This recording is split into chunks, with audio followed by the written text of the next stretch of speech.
Welcome to Prince Institute. Exercise 43 Legal Judgments. Ready? Start. The crux of the defendant's contention is that the alleged agreement is not a valid agreement as there was no consensus of the parties and neither was there any consideration for the same.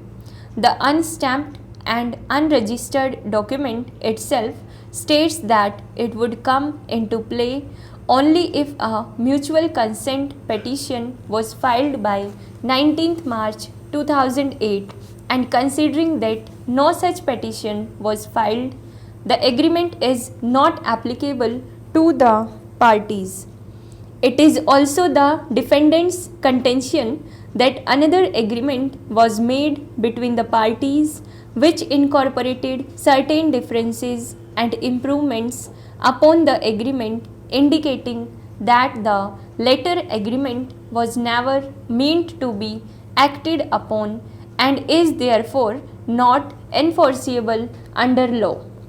The defendants have then submitted various other submissions on merit of the case and referred various decisions, but the same are not relevant for the purpose of deciding the present application.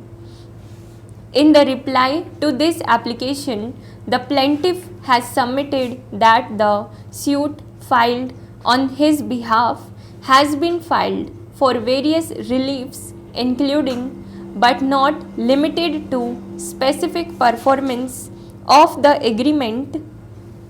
Therefore, without prejudice to his rights and for the sake of argument, even if the agreement is held to be not enforceable, there are other reliefs which have been prayed for which would need to be considered. According to the plaintiff, the agreement is submitted to be a spousal agreement which has been acknowledged and admitted by the defendants, and therefore the same is enforceable. Further, the said agreement was signed by both the parties, and therefore it is wrong to say that there was consensus between them. The contention of the plaintiff is that the defendants have filed multiple cases against the plaintiff, being a total of 9 cases in Delhi, India, and 1 case in California, USA, and have been constantly harassing the plaintiff and his family. According to the plaintiff, despite the interim order restraining the defendants from doing so, the defendant has initiated fresh proceedings against the plaintiff in USA court for the similar relief. Therefore, in order to avoid oppressive proceedings, the present suit has been filed by the plaintiff. The details of pending litigation, being civil and criminal between the parties in India and overseas, have been elaborately mentioned in the plaint in para 9 and 5. In order to determine the present application, it is necessary to refer the plaint wherein there are specific averments as regards the agreement.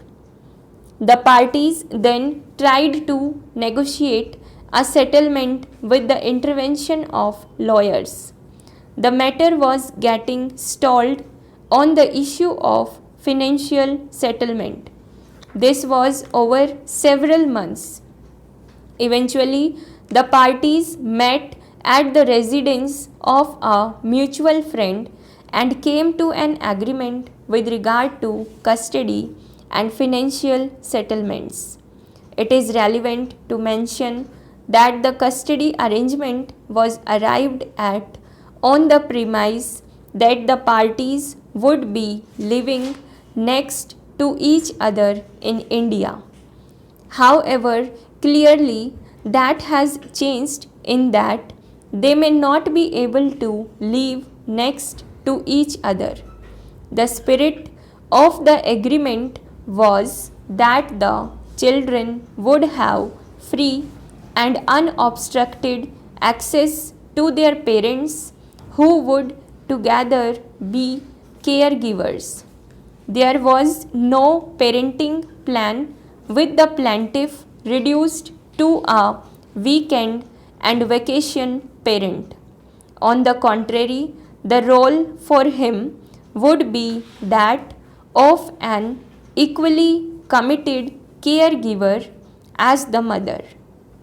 Needless to say, the custody aspect of the agreement was never even looked at and acted upon. In the plaint, the plaintiff has sought the relief on the basis of the cause of action.